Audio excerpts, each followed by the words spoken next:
नमस्कार, स्वागत है आप सभी का आज की क्लास में, जिसमें अपन करने वाले हैं क्लास 10th की मैथमेटिक्स का चैप्टर नंबर 1 वास्तविक संख्याएं। तो देखिए वास्तविक संख्याओं के अंदर क्या क्या आते हैं, आइए चर्चा करते हैं। चलिए, तो चैप्टर नंबर 1 वास्तविक संख्याएं पढ़ने से पहले आपको इन सभी संख्याओं का नॉलेज होना बहुत जरूरी है, जो कि अपन क्लास 9 तक इन संख्याओं के बारे में अपन पढ़ चुके हैं। तो आइए एक बार इन सभी का रिवाइज अपन फिर से करते हैं। तो देखिए पहले नंबर पे आपके आती है प्राकृत संख्याएं, बोले तो नेचुरल नंबर। अब इसके बारे में समझते हैं, ये नेचुरल नंबर होता क्या है, प्राकृत संख्या होती क्या है। देखिए, जब गिनती की जो दुनिया होती है वो हमारे 1 से स्टार्ट होती है, मतलब पहली दूसरी क्लास में हमारे को जो गिनती बोलना सिखाई जाती है वो 1 से सिखाई जाती है। तो अर्थात प्राकृत संख्याओं की जो दुनिया होती है वो आप लोगों की 1 से स्टार्ट होती है। जैसे प्राकृत संख्याओं की दुनिया है 1 से स्टार्ट हो रही है, तो मैं इसको लिखूंगा प्राकृत संख्या 1 से स्टार्ट होती है, 2 3 4 5 डॉट डॉट डॉट प्लस के अनंत तक ये चला जाता है।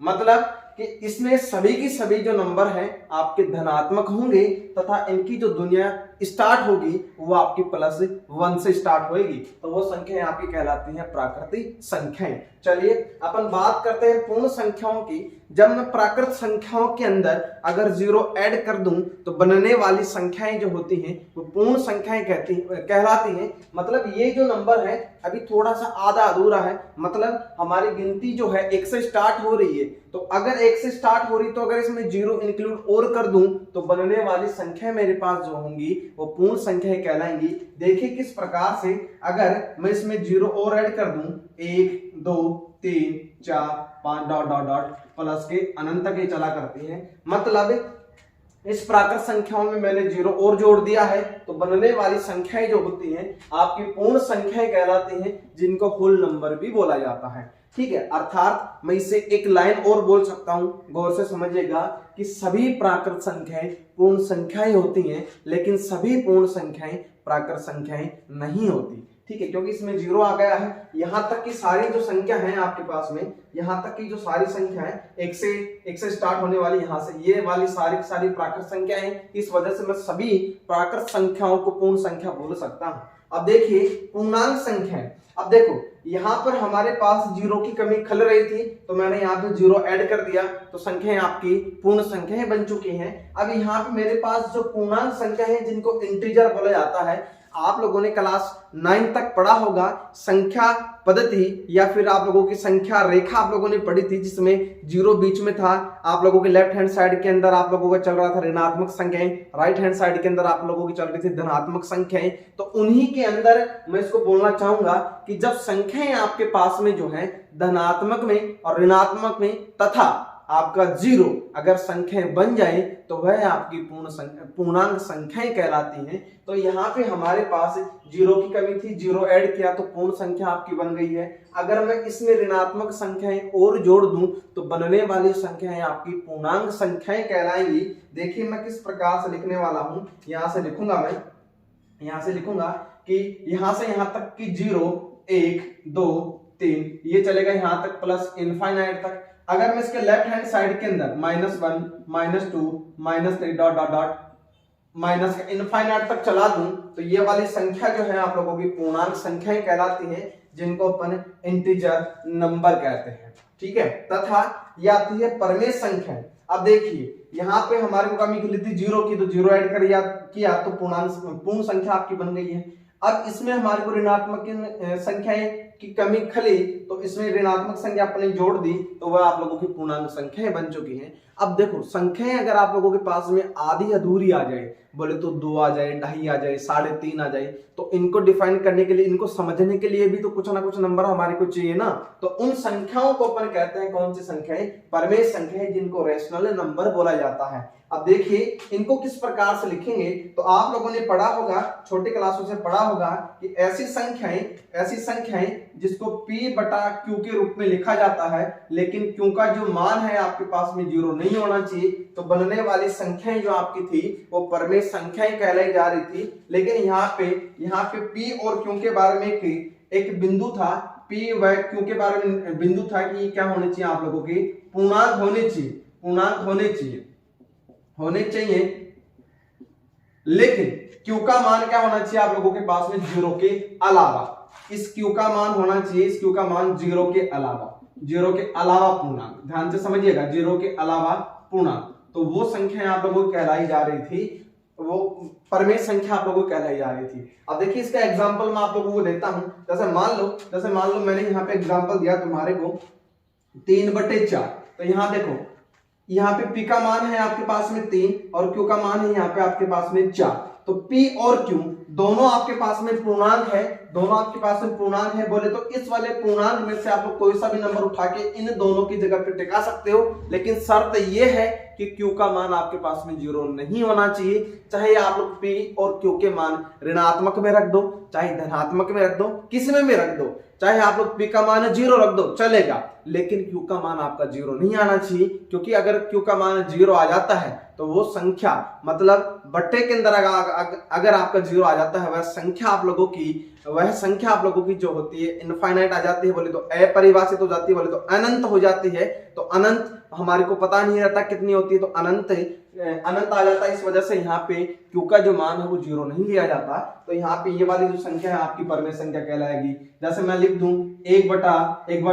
1/0। अब देखो बट्टे के अंदर मैंने 0 लिखा, तो ये परमेय संख्या आप लोगों की नहीं होगी। फिर मैं लिखूंगा 0। अब देखो 0 के नीचे मैं 1 लिख सकता हूं, तो मैं इसको परमेय संख्या बोल दूंगा। यहां से मैंने लिखा -3/4, तो ये भी आपकी परमेय संख्या हो गई है।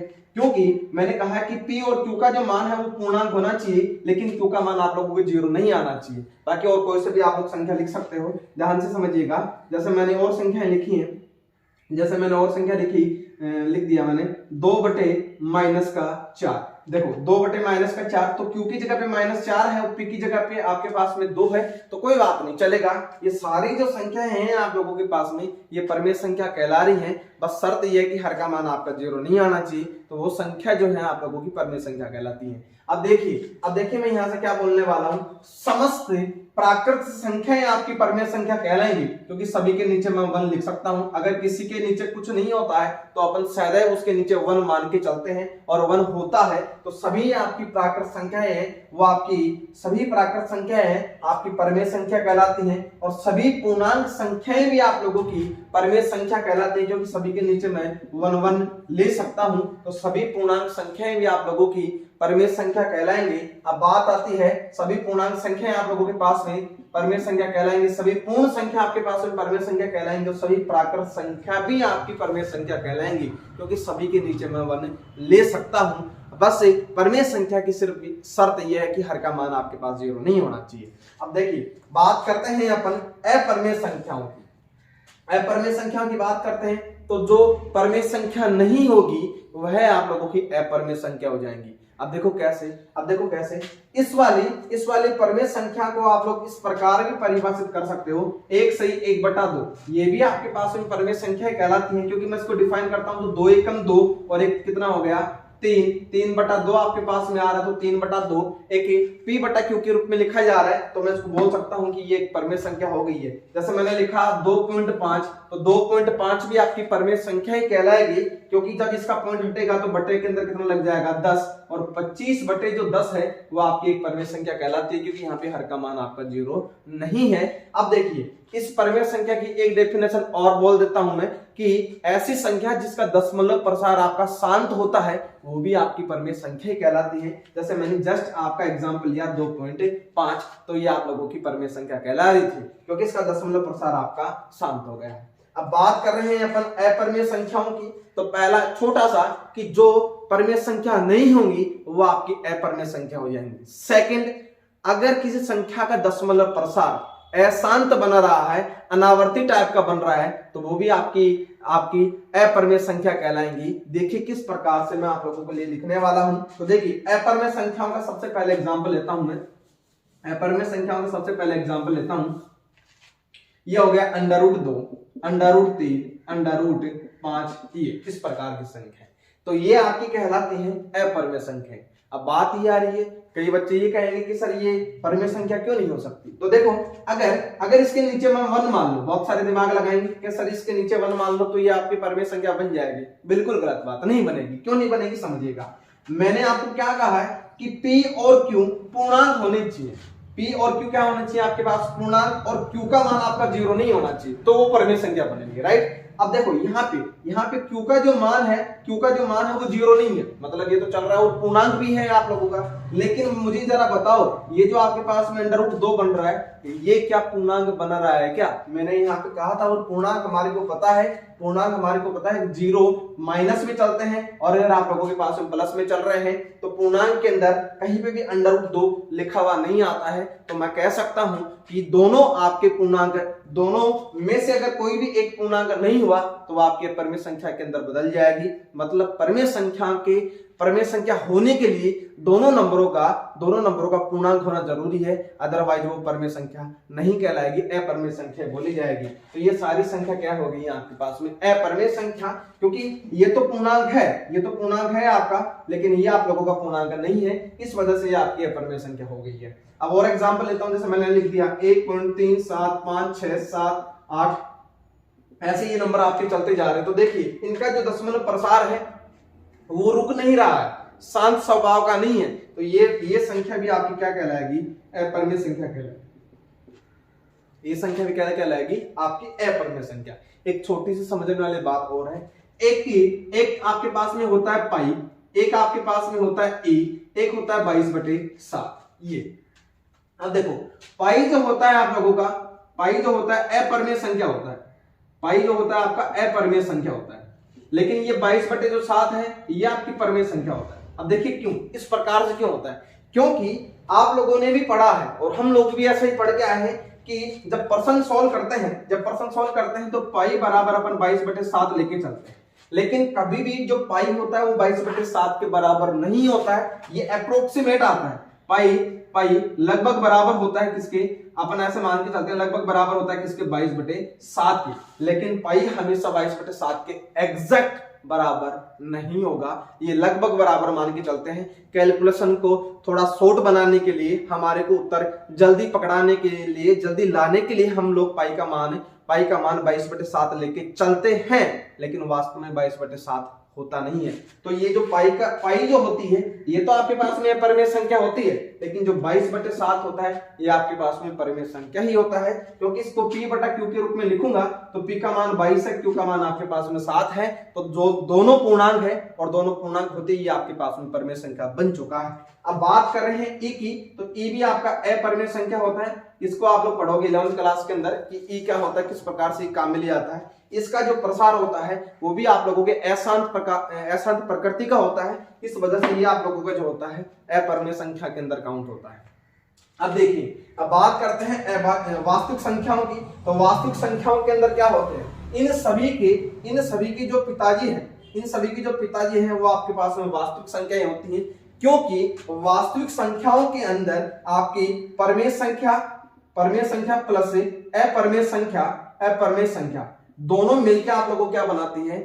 आपकी वास्तविक संख्या बनाती है, जिनमें आपकी परिमेय संख्या भी आ गई है, अपरिमेय संख्या भी आ गई है, पूर्ण संख्या भी आ गई है, प्राकृत संख्या भी आ गई है और पूर्णांक संख्या भी आप लोगों की आ चुकी है। मतलब वास्तविक संख्याओं के अंदर इतनी ऊपर वाले सभी ये जो पांचों चीजें हैं, ये इस वास्तविक संख्याओं के अंदर ऑलरेडी मिली हुई आप लोगों को मिलेंगी। मतलब आपकी जो वास्तविक संख्या है इन सभी से मिलकर बनी है, जिसको अपन वास्तविक संख्या कहते हैं, जिसको इंग्लिश के अंदर रियल नंबर कहा जाता है। ठीक है, अब वास्तविक संख्याओं के उदाहरण अपन ये सारे दे सकते हैं कि ये आप लोगों के परिमेय और अपरिमेय संख्याओं के सभी एग्जाम्पल आपके वास्तविक संख्याओं को बताएंगे। ठीक है, अब अपन करते हैं अभाज्य संख्या की बात, जिसको अपन प्राइम नंबर कहते हैं। गौर करिएगा ध्यान से, अभाज्य संख्या, यहाँ पे बहुत सारे बच्चे कंफ्यूज होते हैं।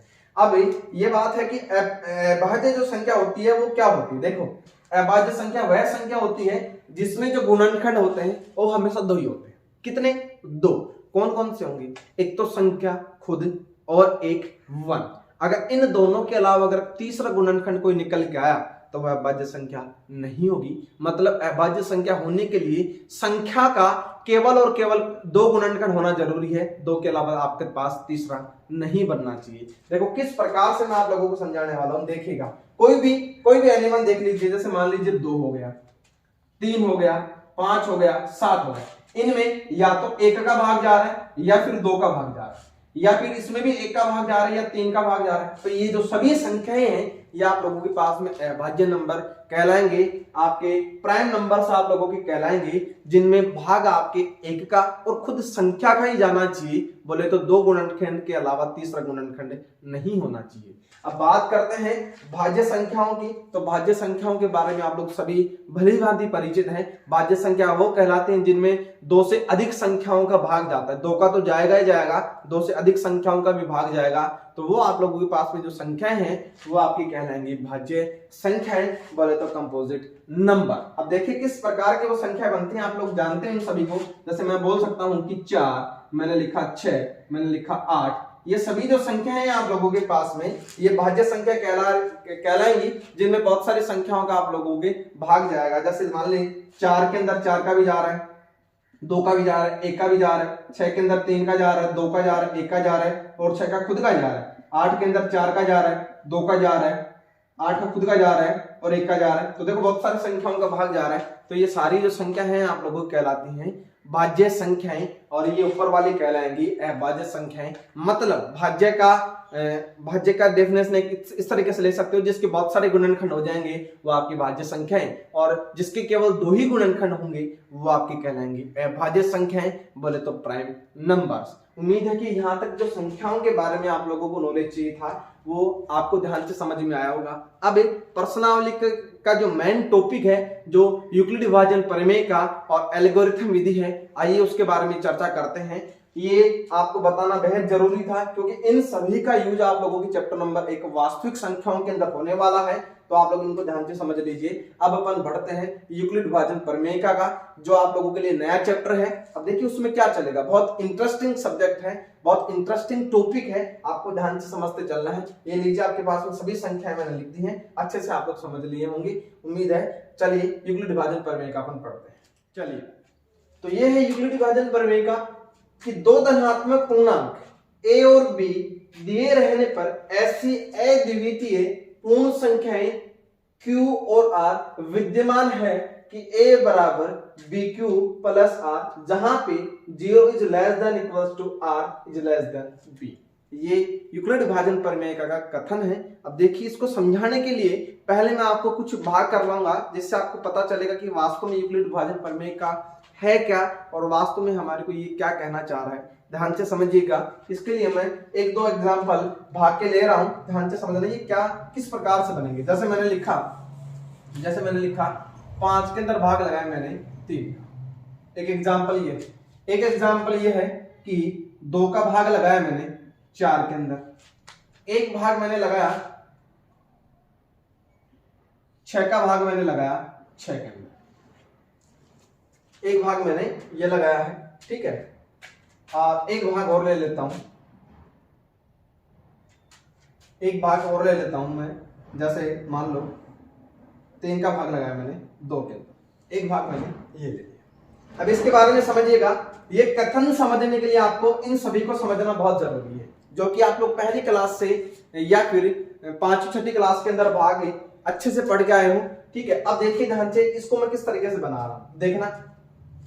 जब 3 का भाग मैं 5 के अंदर लगाऊंगा, ऑब्वियसली सभी को पता है कि बीच के अंदर जो ये वाला जो होता है वो आपका भाज्य होता है और ये वाला आपका भाजक होता है, और यहाँ पे आपका भागफल आता है, यहाँ पे आप लोगों का शेषफल आता है।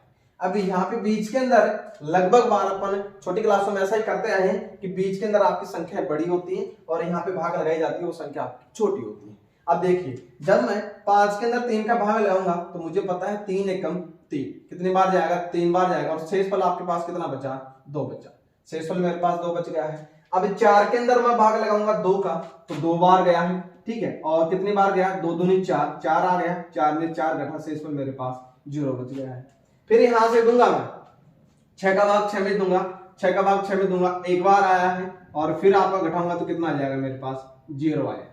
अब यहाँ पे ध्यान से समझना कि मुझे क्या है 3 का भाग आपका 3 का जो भाग है यहाँ पे 2 के अंदर देना है। अब यहाँ पे अपन आके फंस गए हैं, क्योंकि मैंने अभी आपको बताया था कि भाग आपको देना है वो संख्या आपकी छोटी होती है, जिसके अंदर देना होता है वह संख्या आपकी बड़ी होती है। लेकिन यहाँ पे संख्या आपकी छोटी फंस गई है, तो अपन क्या करें, अब यहाँ पे आपको पॉइंट भी नहीं लगाना है और भाग भी आपको पूरी पूरी बार देना है। मतलब अपन जब ऐसा करते हैं भाग, तो अपन क्या करते हैं, 0 पॉइंट ऐसे करते हैं, यहाँ पे 0 उतार लेते हैं, फिर भाग लगाते हैं। लेकिन मैं आपको कह रहा हूं कि यहाँ पे आपको पॉइंट नहीं लगाना और आपको भाग देना है।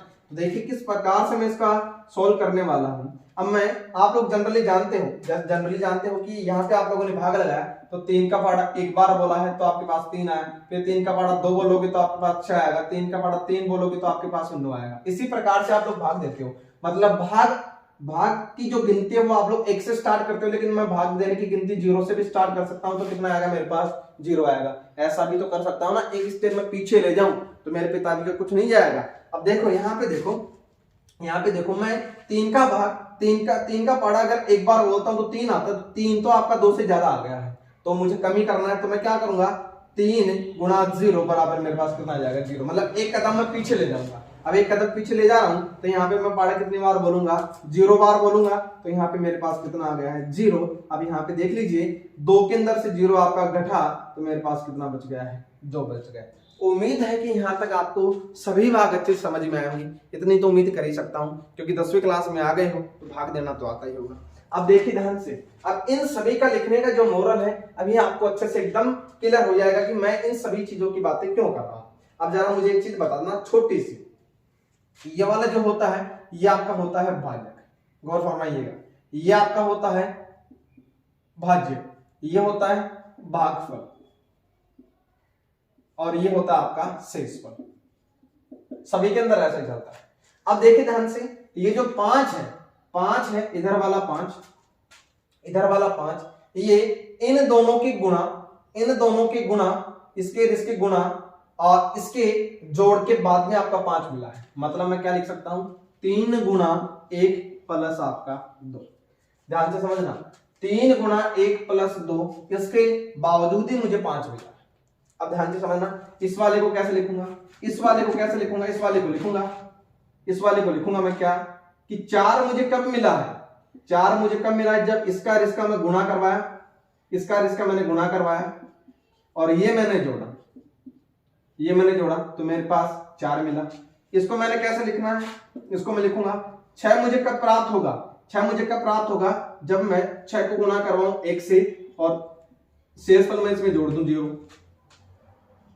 चौथा मुझे 2 कब प्राप्त होगा, जब 3 को गुणा करवा दूं 0 से और उसमें जोड़ दूं 2, तो मुझे आपका 2 प्राप्त हो जाएगा। अब ध्यान से समझना क्या कहने वाला हूं। ये सारी चीजें मुझे लिखने की क्यों आवश्यकता पड़ी, क्योंकि इस कथन को समझाने के लिए आपको इन सभी चीजों से गुजरना पड़ेगा। तो आपकी जो कैलकुलेशन की जो कैपेसिटी है, कैलकुलेशन की समझने की क्षमता है, वो आपकी बढ़ेगी। ये कथन तभी आप लोगों को अच्छे से समझ में आएगा। देखो अब मैंने लिखा 2 धनात्मक पूर्णांक ए और बी दिए रहने पर, 2 धनात्मक पूर्णांक, मैंने पूर्णांक जो होते हैं आपकी, गौर करना, पूर्णांक आपके होते हैं यहाँ पे 1 2 3 ऐसे, और यहाँ पे -1 -2 -3। पूर्णांक आपके जो चलते हैं धनात्मक में और ऋणात्मक में चलते हैं, पूर्णांक उसी को कहते हैं। लेकिन यहाँ पे बोल रहा है 2 धनात्मक पूर्णांक ए और बी, मतलब पूर्णांक आपको केवल धनात्मक ही लेने हैं। अब यहाँ पे देखो, इस वाले को तो क्या बोलते हैं, इस वाले भाज्य को तो बोलते हैं ए, भाज्य बराबर अपन लिखते हैं ए, ये वाला जो आपका भाजक है इसको बोलते हैं बी, और जो शेष आपका भागफल है इसको बोलते हैं क्यू, और जो शेषफल है इसको बोलते हैं अपन आर। अब जनरली समझिएगा, मैं यहां से लिख रहा हूं a बराबर b into Q plus R. इसके बारे में ध्यान से समझना, 2 धनात्मक पूर्णांक a और b का मतलब क्या, a का मतलब आपका भाज्य, b का मतलब आपका भाजक। जरा मुझे बताओ, इसमें ये वाला, इसमें ये वाला और इसमें ये वाला, ये काम करेगा ए का, ये काम करेगा बी का, ये ए का, ये बी का, ये ए का, ये वाला बी का, ये वाला ए का, ये वाला बी का। इसमें सभी में क्या कह रहा है, 2 धनात्मक पूर्णांक ए और बी दिए रहने पर, तो बताइए सभी के अंदर ए और जो बी है आपका धनात्मक है क्या? ये यूक्लिड विभाजन प्रमेय का कथन समझा रहा हूं मैं। तो दो धनात्मक पूर्णांक a और b दिए रहने पर, तो देखिए a और b आप लोगों का दिया गया है। अब आगे देखिए किस प्रकार से बनेगा। दो धनात्मक पूर्णांक a और b दिए रहने पर ऐसी अद्वितीय पूर्ण संख्याएं q है r, पूर्ण संख्याएं q है, ये आपका q हो गया, ये आपका r हो गया, ये आपका q हो गया है, ये आपका r हो गया, ये q हो गया, ये r, और ये आपका q हो गया है, और ये आपका r हो गया। गौर करना कि दो धनात्मक पूर्णांक a और b दिए रहने पर ऐसी अद्वितीय पूर्ण संख्या q और r विद्यमान है। इसका मतलब q और r विद्यमान है और पूर्ण संख्या की बात हो रही है। तो मुझे पता है, आपको भी पता है कि पूर्ण संख्या इन जीरो से होती हैं, जीरो से चालू होती हैं और प्लस के इनफाइनाइट तक चलती हैं। अर्थात q है, r का मान जो है वो जीरो भी आ सकता है और सभी धनात्मक संख्याएं आएंगी, अर्थात कभी भी जीरो से छोटा नहीं आएगा। अब देखो किस प्रकार से, यहाँ पे जरा मुझे बताओ, ये एक पूर्ण संख्या है कि नहीं है, यहाँ पे ये वाली पूर्ण संख्या है कि नहीं है, यहाँ पे पूर्ण संख्या है कि नहीं है, ये वाली पूर्ण संख्या है कि नहीं है, ये वाली पूर्ण संख्या है कि नहीं है, ये वाली पूर्ण संख्या है कि नहीं है।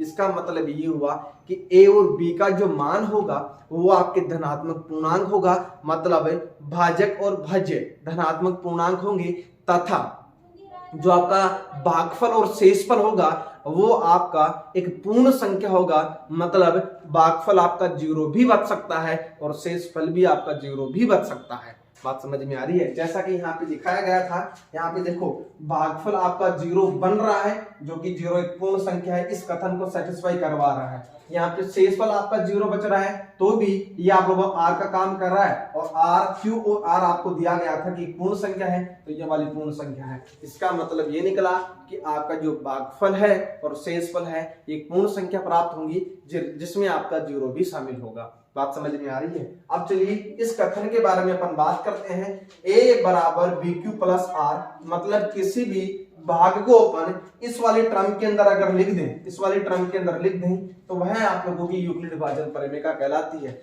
मतलब भाज्य बराबर भाजक गुणा भागफल प्लस शेषफल जो होता है, इस वाले कथन को एक बार और लिख देता हूं मैं यहाँ पे। भाज्य बराबर भाजक गुणा भागफल प्लस शेषफल, ये वाला कथन जो होता है आपका यूक्लिड विभाजन प्रमेय का कहलाता है, जो कि मैंने आप लोगों को यहाँ पे समझाया है। अब देखिए इसका मतलब वो समझिए, ये कंडीशन क्या कहती है? ये कंडीशन ये कह रही है कि r का जो मान है जीरो के बराबर था, जीरो से बड़ा प्राप्त होगा। r क्या है यहाँ पे, ये वाला है। अब r आपका ये क्या है, ये ऐसा बोल रहा है कि इसका जो मान होगा जीरो तथा जीरो से बड़ा प्राप्त होगा, जीरो से छोटा प्राप्ति नहीं होगा। देखो यहाँ पे कहीं आप लोग माइनस में बचा दो वगैरह वगैरह, तो ये सारी चीजें नहीं होंगी। अब जरा ध्यान से समझ लीजिए, इस वाले r का मान क्या है? जीरो तथा जीरो से बड़ा, जीरो तथा जीरो से बड़ा। अब देखो जीरो से बड़ा है कि नहीं, दो आ रहा है, यहाँ पे जीरो है कि नहीं है, जीरो आ रहा है, यहाँ पे भी जीरो आ रहा है, कोई दिक्कत नहीं है। r का मान जो होगा शेषफल का मान होगा, या तो जीरो बचेगा या फिर जीरो से बड़ा बनेगा। बात समझ में आ रही है? लेकिन यहाँ पे जो है b से छोटा बनेगा, मतलब जिसका भाग आप लोग लगा रहे हो उससे जो r का मान है, शेषफल का जो मान है, वो छोटा बचना चाहिए भैया। अगर छोटा नहीं बच रहा है तो भाग आपका गलत हो जाएगा। कैसे? यहाँ पे देखो r का मान है b से छोटा आ रहा है, r का मान 3 से छोटा आ रहा है, यहाँ से 3 से छोटा आ रहा है, यहाँ 2 से छोटा आ रहा है, यहाँ से 6 से छोटा आ रहा है। मतलब r का शेषफल का जो मान होगा हमेशा आपका r का मान b से छोटा आएगा। बोले तो भाजक से शेषफल हमेशा छोटा आएगा। फॉर एग्जांपल एक और दिखाता हूं यहाँ पे, जैसे मैंने लिखा 7 के अंदर, ये फिर 8 के अंदर भाग लगा रहा हूं 2 का, 8 के अंदर भाग लगा रहा हूं मैं 2 का। तो अगर आप लोग यहाँ पे जैसे मान लो एक बार ही भाग लगा रहे हो, तो कितना आया? 2 आया, और शेषफल में आपके पास में कितना बचा? 6। तो ये वाला जो भागफल है, भाग जो है आपका, ये गलत हो गया, क्योंकि शेषफल जो है आप लोगों का यहाँ पे इस वाले भाजक से बड़ा आ रहा है। अगर भाजक से शेषफल बड़ा आ रहा है तो आपका जो भाग होगा वो 200% गलत हो जाएगा, ये वाली टर्म आपकी गलत हो जाएगी। बात समझ आ रही है? तो यहाँ पे देखो इस वजह से ये वाला जो भाग है आपका सही होना चाहिए था, और सही होने के लिए जो आपको भाग लगाना चाहिए था वो आपको 4 बार लगाना चाहिए था, और यहाँ पे आप लोगों के पास में आएगा 8, और 8 में से 8 घटा तो आपके पास में बचा 0। अब आपका ट्रू हो गया है, क्योंकि जो शेषफल है वो आप लोगों के भाजक से क्या आ रहा है, छोटा आ रहा है। अगर भाजक से शेषफल बड़ा आ रहा है तो आपका भाग देना गलत हो गया है और आपकी कंडीशन सेटिस्फाई नहीं हो पाएगी। मतलब यहाँ पे ये वाली कंडीशन ये कहती है कि r का जो शेषफल का मान है 0 तथा 0 से बड़ा होगा, लेकिन जो आपका भाजक है जिससे आप लोग भाग लगा रहे हो उससे हमेशा छोटा होना चाहिए। और इन सभी कंडीशनों के अंदर मैंने ये वाली चीजें आपको समझाई है। उम्मीद है कि यहाँ तक बात आपको समझ में आ रही होगी। यही है आपकी यूक्लिड विभाजन प्रमेय का मतलब। इससे जब अपन 1.1 में प्रश्न करेंगे तो अब हमारे को एक बात याद रखनी है कि आपको एक तो जो शेषफल है भाजक से छोटा बचाना है, पहली बात। दूसरी बात, यहाँ पे शेषफल जो है आपका 0 आ सकता है, लेकिन 0 से छोटा कभी भी आप लोगों के पास में नहीं आएगा। उम्मीद है कि ये वाली बात आपको समझ में आ रही होगी। चलिए अब अपन पढ़ते हैं यूक्लिड विभाजन एल्गोरिथम, जिसका किस प्रकार से प्रयोग होगा। चलिए अपन करते हैं। चलिए अब बात करते हैं यूक्लिड विभाजन एल्गोरिथम की। तो यूक्लिड विभाजन जो एल्गोरिथम होता है वो एक तरीके से यूक्लिड विभाजन प्रमेय का ही होता है। तो इससे यूक्लिड विभाजन एल्गोरिथम का क्या फायदा होगा, ध्यान से समझो।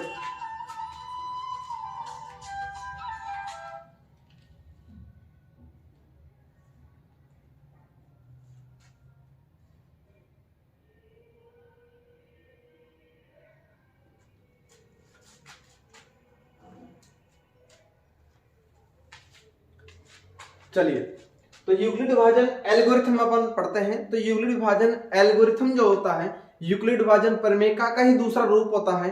तो इसका फिर फायदा क्या होगा, यूक्लिड विभाजन एल्गोरिथम का क्या यूज होगा, ध्यान से समझो। यूक्लिड विभाजन जो प्रमेय का होती है, यूक्लिड विभाजन जो प्रमेय का होती है वो a बराबर bq प्लस r होती है। तो यूक्लिड विभाजन जो एल्गोरिथम है वो भी आपका a बराबर bq प्लस r ही होती है। तो दोनों में फर्क क्या हुआ, तो दोनों में फर्क इस तरीके से होगा, ध्यान से समझो। यूक्लिड विभाजन जो एल्गोरिथम है, यूक्लिड विभाजन एल्गोरिथम है, ये कोई दो धनात्मक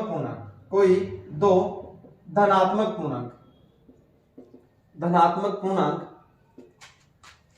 a और b, जहां a बड़ा होगा b से, ठीक है, का HCF बोले तो महत्तम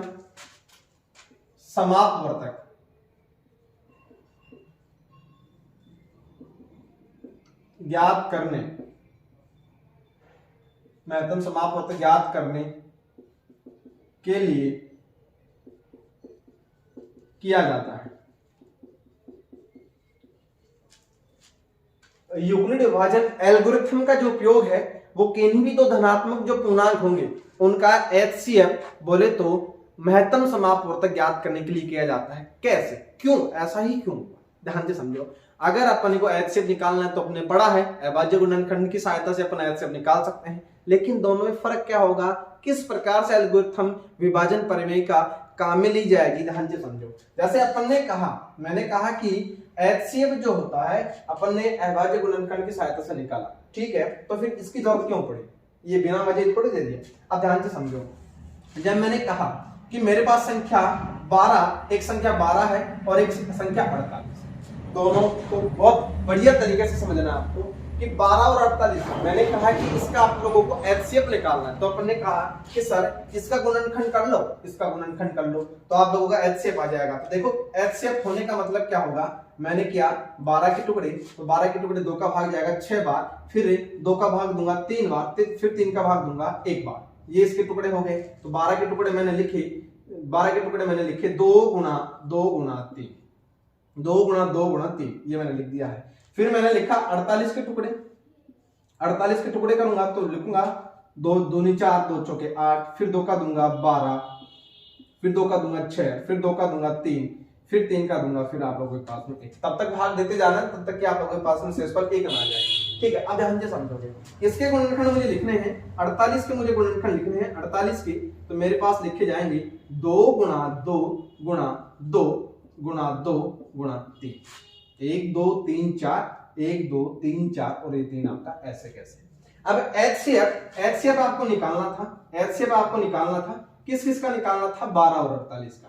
अब इसका मतलब क्या हुआ, इसका मतलब ये हुआ कि वह संख्या आपको ढूंढनी है, वो नंबर आपको ढूंढने हैं जो दोनों गुणनखंडों के अंदर मौजूद हो।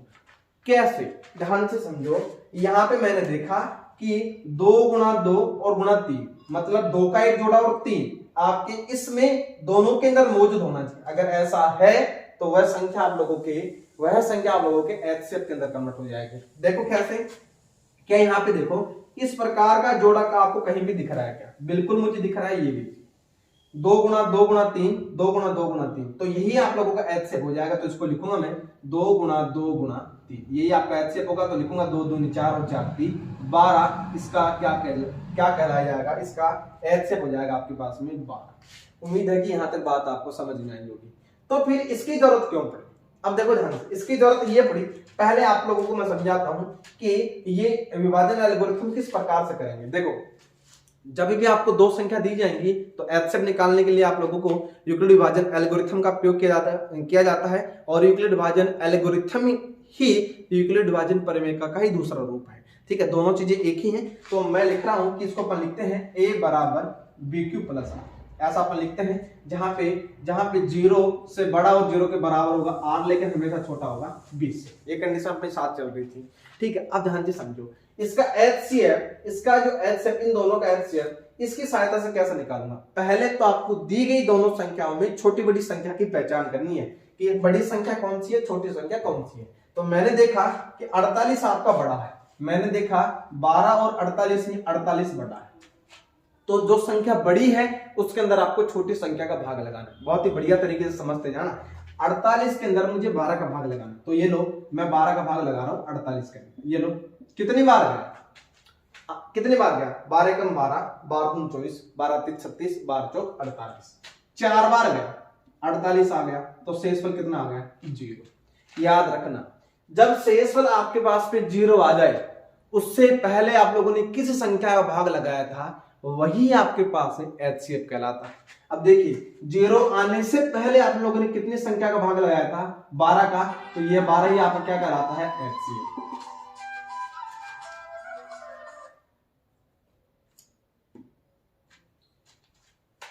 अड़तालीस के अंदर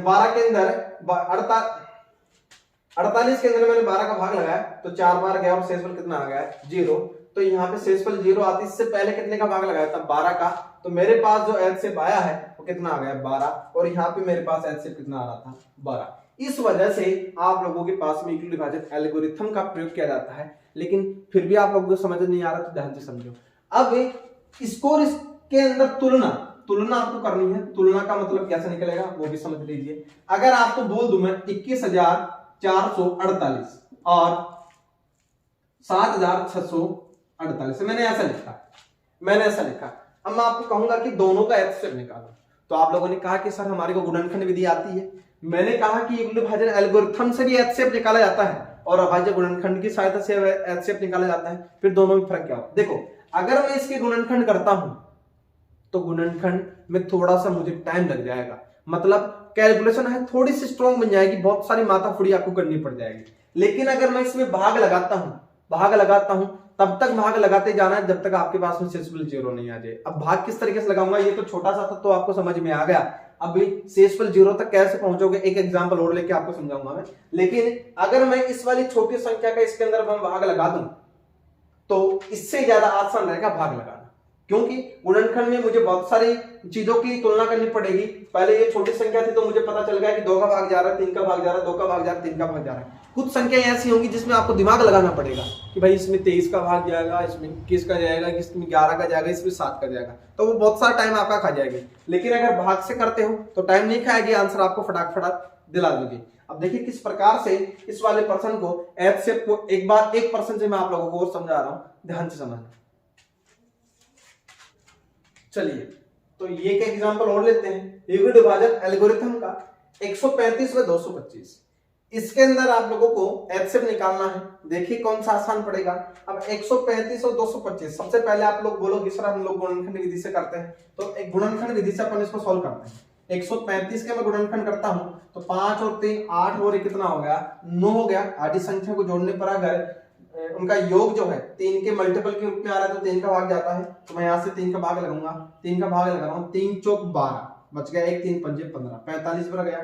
फिर मैं 3 का भाग लगा दूंगा, 3 एकम 3, फिर बचा 3 पंजे 15, फिर कहेगा 3 3 पंजे 15 और 5 एकम 5। ये आप लोगों के पास में आ गए हैं 135 के टुकड़े। तो 135 के टुकड़े मैं लिखूंगा 3 गुणा 3 गुणा 3 गुणा 5, 135 के टुकड़े हो गए। फिर मैं लिखूंगा 225 के टुकड़े, 225 के टुकड़े करूंगा तो देखो 2 5 और 2 7 और 2 9, फिर से 3 का भाग जाएगा, 3 का भाग जाएगा, 2 का तो जाएगा नहीं, 3 का जाएगा, तो 3 का जाएगा 30 21 3 पंजे 15, फिर 3 का जाएगा 3 दूनी 6 3 पंजे 15, फिर आप लोगों को 5 का जाएगा 55 25 और 5, फिर आप लोगों के पास 1 आ गया है। अब देखिए इसके मैं टुकड़े लिख रहा हूं तो 225 बराबर आपके पास में बनेगा 3 गुणा 3 गुणा 5 गुणा 5। ये आप लोगों के पास में बना है, ठीक है। अब ध्यान से समझो, मुझे HCF निकालना है, HCF मुझे निकालना है बराबर कितने का 135 और 225, इसका मुझे HCF निकालना है। तो देखिए कॉमन चीज आपको ढूंढनी है। अब कॉमन चीज देखो कौन कौन सी आ रही है, एक तो 3 और 5 आ रहे हैं, 3 और 5 आ रहे हैं, तो 3 और 5 किस में आ गया आप लोगों के, इसमें आ गया। और कोई चीज भी आ रही है क्या, बिल्कुल और कोई चीज भी आ रही है। यहाँ पे देखो 3 2 बार आ रहा है, इसमें भी 3 आपका 2 बार आ रहा है, 3 आपका 2 बार आ रहा है, ये ठीक है। मतलब 3 गुणा आपके पास 5, यहाँ पे 3 गुणा आपके पास में 5, तो यहाँ से आप लोगों का HCF निकलेगा 3 गुणा 5, 3 3 9 9 5 कितना आ गया आपके पास 45। 45 का क्या कहलाएगा HCF, 45 का क्या कहलाएगा HCF। अब अपन बात करते हैं यूटिलिटी डिवीजन एल्गोरिथम की, जो कि मैंने आपको कहा कि ये एक तरीके से भाग विधि होती है। अब देखो इसको किस तरीके से बनाएंगे। अब मैंने कहा कि जो दो संख्याएं आपको दी जाएंगी उसमें छोटी बड़ी संख्या आपको पहचाननी है। छोटी संख्या का भाग लगेगा बड़ी संख्या के अंदर, तो मैंने पहचाना 135 का जो है 135 का जो है मैंने भाग लगाया, 135 का मैंने भाग लगाना है 225 का। गौर लगा के समझिएगा, 135 छोटा है 225 में, 225 है तो 225 के अंदर भाग लगेगा 135 का। अब देखिए 135 का भाग लगा रहा हूं तो सीधे सिंपल सी बात है कि एक ही बार जाएगा, क्योंकि आपका हो जाएगा 270 बन जाएगा, 270 आप लोगों का ज्यादा हो गया है तो एक बार जाएगा। फिर मैं एक बार गया तो 135 घटाऊंगा तो कितना आया 0, और यहाँ पे कितना आ गया 12 में से 3 गया तो 12 में से 3 गया तो 9 आपके पास में आया। शेषफल आपका 0 नहीं आया है। अब मैं यही बात आपको समझाने की कोशिश कर रहा हूं, तब तक आपको भाग लगाते जाना है जब तक कि आपको शेषफल में 0 ना मिल जाए। अब देखो अब भाग लगाएंगे किसमें, ऐसा नहीं है पॉइंट लगा दोगे यहाँ पे 0 उतार दोगे, ये प्रक्रिया नहीं आएगी। तभी मैंने एक एग्जांपल और लिया है। अब फिर क्या करोगे, इस 90 का भाग लगाओगे इससे पहले वाले भाजक के अंदर, इस वाले पहले वाले भाजक के अंदर कितना लिखा जाएगा 135। बात समझ में आ रही है ना। पॉइंट लगा के भाग चालू मत कर देना। आपको 90 जो शेषफल बचा है अब ये भाजक बन चुका है और ये वाला आपका बन गया है भाज्य, मतलब 135 और 90 की गणित चलेगी। अब 225 की गणित नहीं चलेगी। अब देखो 90 का भाग लगाओगे 135 में तो 90 दूनी 180 हो जाता है, जो कि आपका ज्यादा चला जाएगा। फिर यहां से भाग लगाओ कितनी बार, एक बार, कितना आ गया 90, कितना रखेगा 5 और यहां से बचा 4। शेषफल फिर से आपका 0 नहीं आया, शेषफल फिर से आपका 0 नहीं आया, तो मैंने कहा है कि तब तक भाग लगाते जाना है जब तक कि शेषफल में 0 आपको ना मिल जाए। तो 45 से आपका शेषफल बच रहा है, तो अब ये कहलाया जाएगा आपका भाजक, ये आपका हो जाएगा भाज्य, तो यहाँ हो जाएगा आपका 90 और फिर आप लोगों का भाग चलता जाएगा।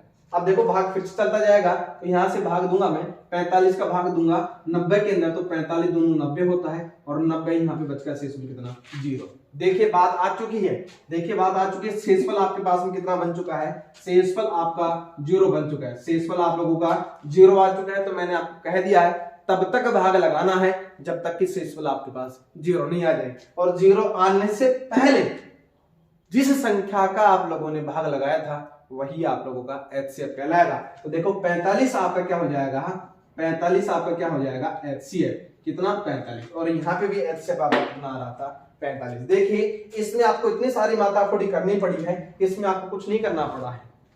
देखो अगर ये संख्या छोटी संख्या आ रही है तब तो गुणनखंड करना बहुत आसान होता है, लेकिन ये संख्या इतनी बड़ी आ जाएगी ना तो बहुत मुश्किल में हमारे को ढाल देगी। तो यहाँ पे एल्गोरिथम विधि तब काम में आप लोगों की ली जाती है। ठीक है, अब ध्यान से समझो। यहाँ पे इस वाली बात को मैंने आपको इससे थोड़ी देर पहले बताया था कि यूक्लिड विभाजन एल्गोरिथम ही आपका यूक्लिड विभाजन प्रमेय का काम करती है। तो आप बोलोगे सर काम कहाँ कर रही है, तो देखो यहाँ पे स्टेप लिखी जाएंगी तब जाके आप लोगों को नंबर मिलेंगे, अदरवाइज आपको नंबर नहीं मिलेंगे। देखो पहले स्टेप में क्या किया था, ये वाला काम किया था। फर्स्ट स्टेप में आप लोगों ने क्या किया था, 225 बराबर आप लोगों को लिखना है 135 गुणा 1 प्लस 90, मतलब 225 ऐसा कैसे, इन दोनों का गुणा करोगे, इसको जोड़ोगे तो आप लोगों को मिलेगा।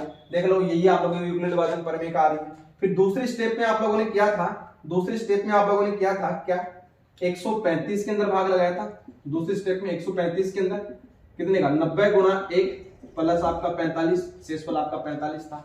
दूसरे स्टेप में आपको ये लिखना था। तीसरे स्टेप में आप लोगों को लिखना था क्या, 90 था और आपको लिखना था 45 गुणा 2 प्लस आपका शेषफल कितना 0। ये स्टेप पे लिखनी थी, ये स्टेप इसकी, ये स्टेप इसकी और ये स्टेप आपकी इसकी।